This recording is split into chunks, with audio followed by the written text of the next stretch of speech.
So this is my third video. I know it's been like a year. I'm sorry. It's been so long. I want to say I've been super busy, but it's just been chaotic this past year. A lot has happened. So I thought I'd make this to sort of go over my prayer life. Because someone had made a comment about that, and I was like, you know what, that would actually be a really good video in case anybody's curious. Not that I'm, like the industry standard by any means, but I just thought, if you guys were curious and, other Christians can kind of share this and see how we each sort of do our thing. So for me, I definitely pray in the morning the most, and then like throughout the day. But the morning is the appointment that I set with God. Like that's every day in the morning. And if I don't do it, which is rare, like things are completely off and it's just, not good.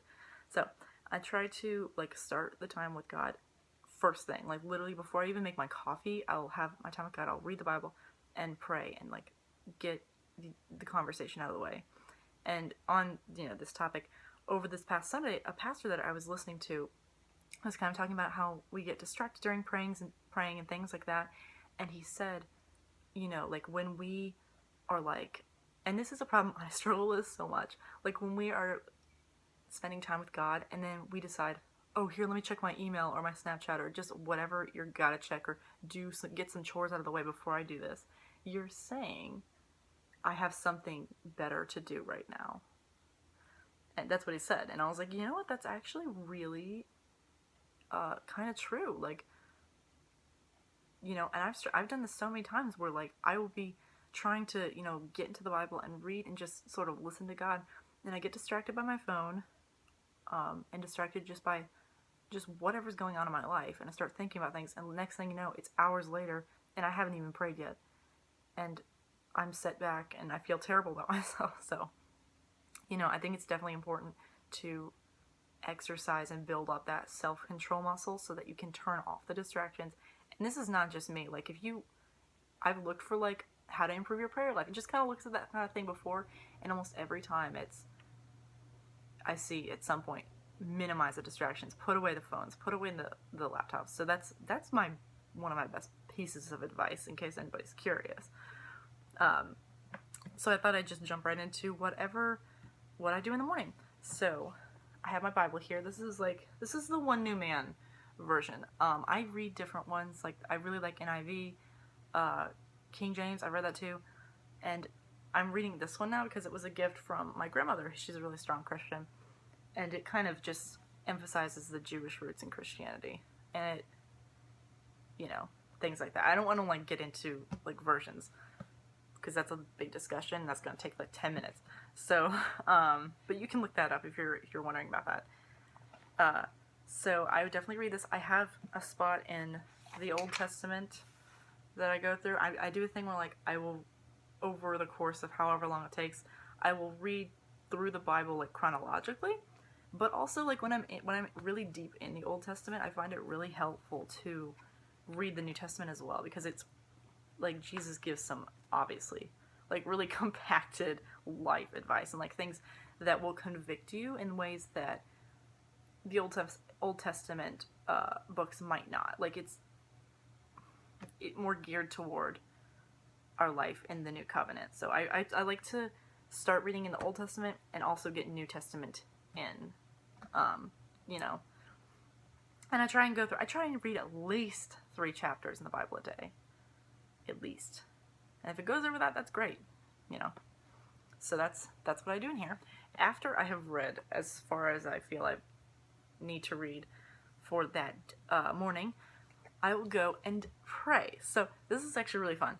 I used to struggle a lot with remembering names and just sort of like I would pray and then I would like find myself over the course of months forgetting certain people, and I'd be like, oh, I was supposed to be praying for them and I can't remember because I'm a really forgetful person.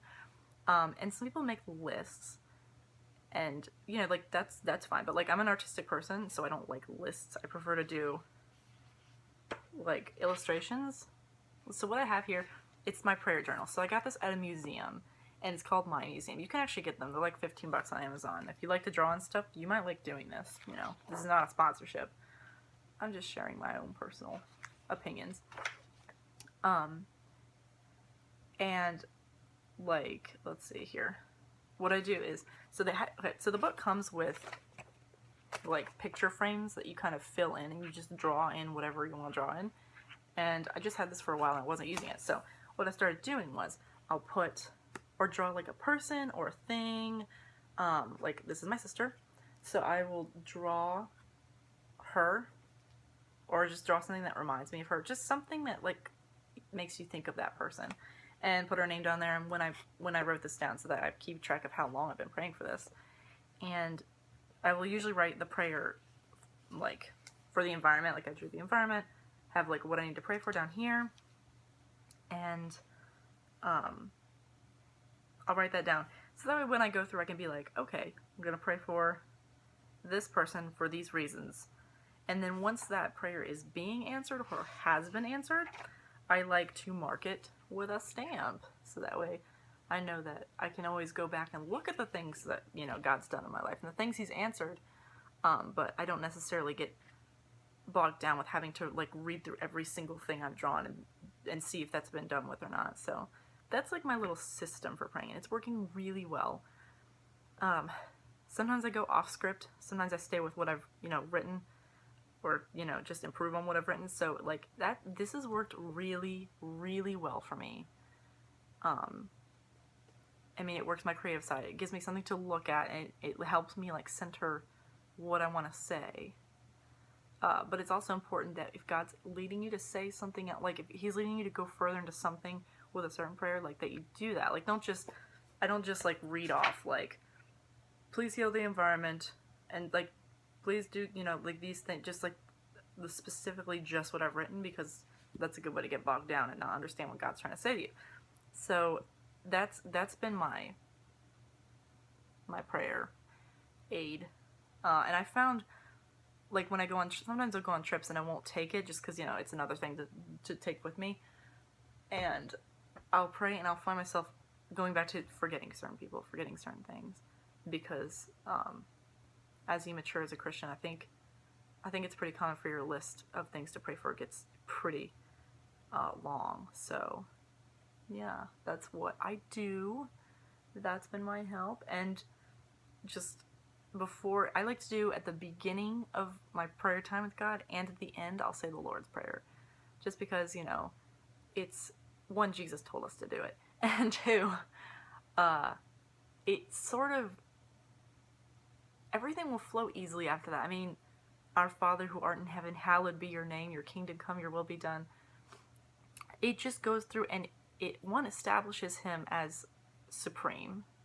You know, he is in heaven, you're asking that his name be honored. That's a wonderful thing. He likes to hear that. Then you're asking that you get your daily bread, you get the things for that you need in your life, his will be done on earth. Everything on earth that he wants done, be done. Like, you're really encompassing everything in that prayer. So it's good to have that to start out with, and in my opinion, and that to close, because then it centers you, and it really establishes you in his will, you know, because that's what he wants you to do. So that's what I do with my prayers. And I do speak in tongues, just really whenever I feel led to. Sometimes it's multiple times, sometimes it's at the kind of the beginning, or sometimes at the end, you know, but I do fit that in there because it's a gift and I want to use it, and it's valuable, so I'm not just gonna, you know, forget about it. So that's what I do, and that's really my prayer time. I usually spend about, I'm trying to like lengthen the amount of time that I spend in prayer. It's usually, I think, about a half hour. So usually it's like reading the Bible for half an hour and praying for half an hour, and that's like an hour with God. And after that, I'll start my day and do the chores and get breakfast and get things like that. So that's really what I do, and I hope this helps you. If you have any questions, feel free to let me know. I do enjoy reading your comments, all of you. So just really supportive things you guys have said, and I appreciate that so much. And it's, you know, that's been a great help to me. because when I first post these videos, I wonder, is anyone even gonna watch this? And now it's up to thousands of views, which I really never thought it would even get to. So thank you for that, and thank you for being honest and really open in your comments. And for those of you who do not agree with me, I appreciate you stating that, and especially those of you who are open to hearing my opinion and hearing the things I have to say and hearing testimonies and the reason why I believe these things. I thank you for being open to that. That really means a lot to me, that you're not just shutting everything down and being hateful. A lot of you are actually really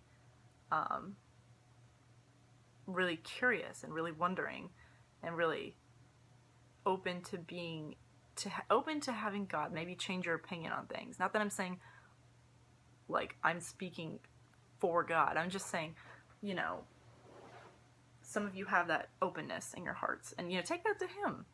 Pray to Him.